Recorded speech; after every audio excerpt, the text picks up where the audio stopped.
Allora, Paolo Bonafè, nuovo coordinatore dell'UDC del Comune di Venezia, un po' un ritorno a casa, nella casa del centrista, all'interno del centrodestra nell'UDC. Com'è stato intanto questo percorso? Beh, allora il percorso è stato, diciamo, anche naturale.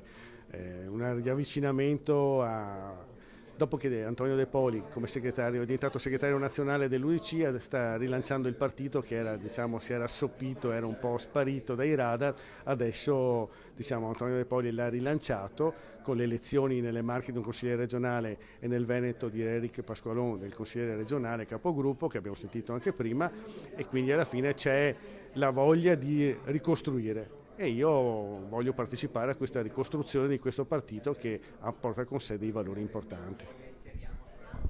E quindi come sarà il suo lavoro all'interno per la ricostruzione del partito che porterà poi appunto alle elezioni?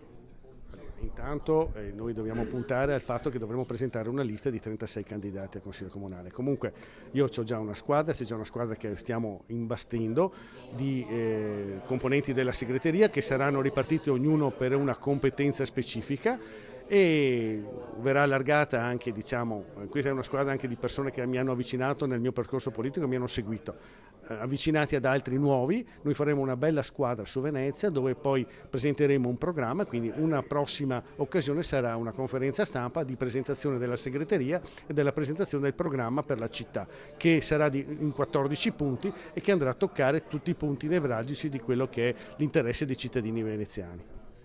Infine chiederei anche a lei insomma, un pensiero per Alberto Trentini, che è suo concittadino proprio del Lido di Venezia, liberato stanotte. No?